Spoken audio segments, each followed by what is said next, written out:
pessoal. São exatas 2h29 da manhã.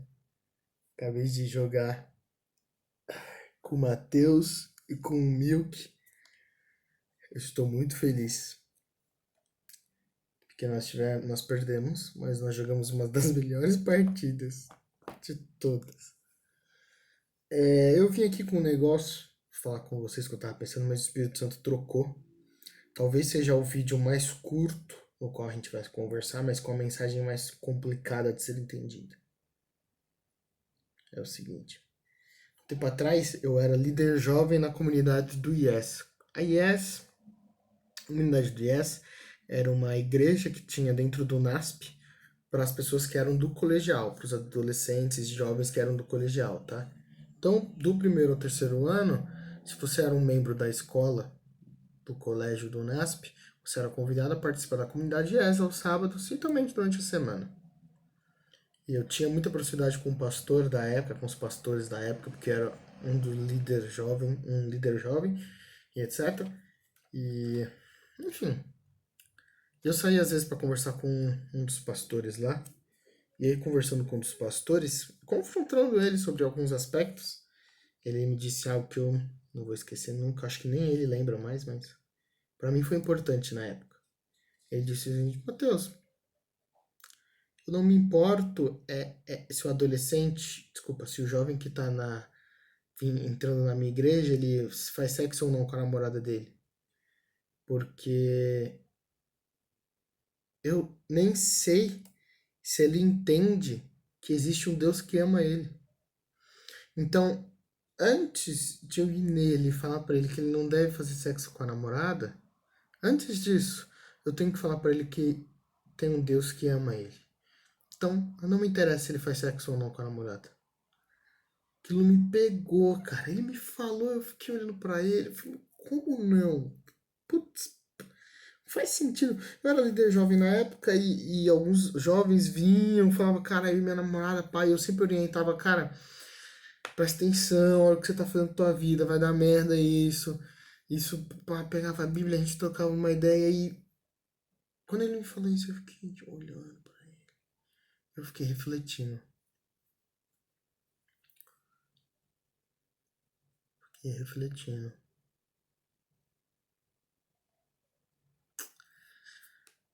Quero dividir essa reflexão com vocês. Na verdade, o Espírito Santo me mandou dividir essa reflexão com vocês. Para que serve um culto hoje? Qual que é o objetivo de um culto? Você me responder, cultuar a Deus. Bom, tá certo, não tá errado. Mas o que é cultuar a Deus? E muito bem importante dito, dentro do cultuar a Deus, ele é de quem para quem? Quem está cultuando quem? É obviamente que alguém estará cultuando a Deus. E adorando, etc., proclamando e afins. Tudo bem. Mas hoje, eu vou perguntar para você o seguinte: se você fosse apresentar o cristianismo para o seu amigo, por onde você começaria? Por onde? Sendo sincero, reflita, pense, reflita. O que é reflexão? Para e pense. Ué, reflexão é para pensar, tem muito o que fazer. Se quiser, se te ajudar, se te ajudar, faça. Eu sei por onde eu começaria. E não é fixo, varia com um amigo ou outro. Eu apresentaria Cristo ele pelo básico do básico, conversando sobre o que é o amor, de onde vem o amor. Ah, seria lindo. E a partir disso eu mostraria pro cara, velho. Ó, isso daqui é amor. Isso é amor. Hoje em dia, ainda mais dentro desse macrocosmo que é a igreja, esse corpo gigantesco, a gente se preocupa muito em chegar no cara e fazer com que ele entenda os princípios da coisa. A gente se preocupa em mostrar para ele a importância de não usar adornos, a importância de dar o dízimo. A gente fala para ele sobre a importância de você se comunicar bem com as outras pessoas, de você conversar, de você estudar a Bíblia, etc, etc. E tudo isso tem o seu valor, não estou dizendo que não tem, tem seu valor.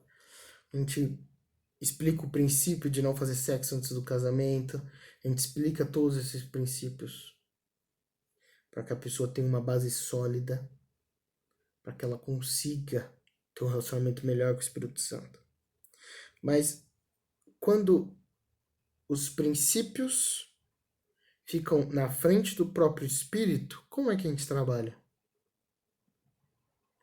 Hoje, refletindo, eu entendi o que aquele pastor quis dizer. Eu já entendi, eu já entendo. Ele quis dizer o seguinte: o que ele se importava naquele momento era tentar mostrar Cristo para aqueles adolescentes e para aqueles jovens.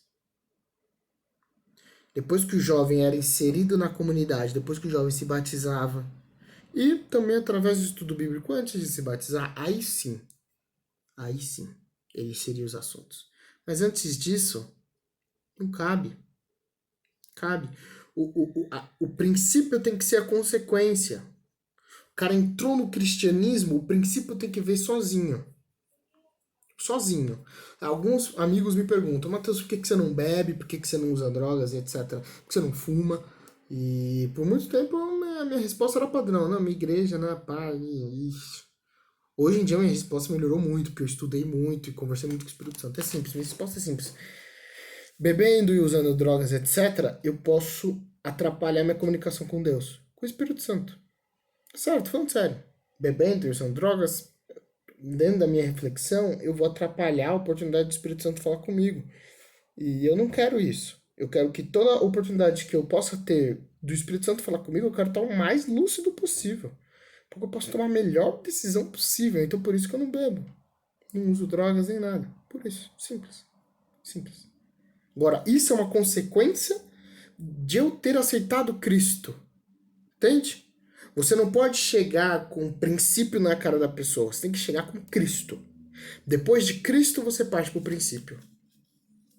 Talvez princípio não seja a palavra correta, tá? Eu posso estar usando a palavra errada, mas eu espero que você tenha entendido. Primeiro você insere Cristo.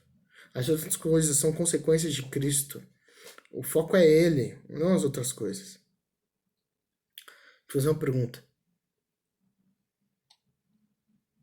Eu ia fazer uma pergunta, mas fugiu a pergunta da minha cabeça. Enfim. Então, a pessoa entra na igreja. Então, o que aquele pastor quis dizer para mim foi o seguinte: quando o cara vem assistir o culto, ele quer mostrar Cristo para a pessoa. Cristo. Simples, né? E aí você ia pensar na estrutura de como é que era a comunidade S, eu vou explicar para vocês rapidamente. A pessoa chegava, ela assistia um culto, no máximo 2 ou 3 cultos, sem ninguém falar com ela, no máximo. No terceiro culto, com certeza, alguém que já viu ela antes e antes vai chegar e falar com ela. A gente já tinha pessoas específicas que tinham o dom de evangelismo, o dom de conversar, o dom de ser comunicadoras. E essas pessoas iam conversar com essa pessoa. Conversando com essa pessoa era direcionada para um ministério. O que é um ministério? O Ministério do Coração, por exemplo. São um pessoal que corta EVA, se preocupa em, dentro do tema que será o da próxima semana, como que a gente pode construir um cenário para que a pessoa, junto com o cenário, ela seja instruída ao texto bíblico. Cara, que função espetacular. Junto com esse ministério, você tinha o Ministério da Música e entre outros ministérios. A comunidade S trabalhava assim. E aí, adicionando o adolescente ou o jovem, depois que ele teve o primeiro contato com o Espírito Santo, porque depois do terceiro culto, cara, ali, tu com certeza teve seu contato com o Espírito Santo. Então, depois do terceiro contato, alguém da igreja vai trocar uma ideia contigo, aí tu é inserido. Aí você começa a ver no PG, começa a ver os princípios por trás da coisa.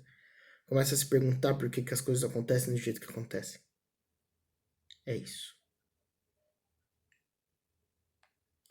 Então é simples. Você que durante a semana você já aceitou o Espírito Santo, minha mensagem é simples para ti. Se preocupe em apresentar Cristo para as pessoas. Cristo.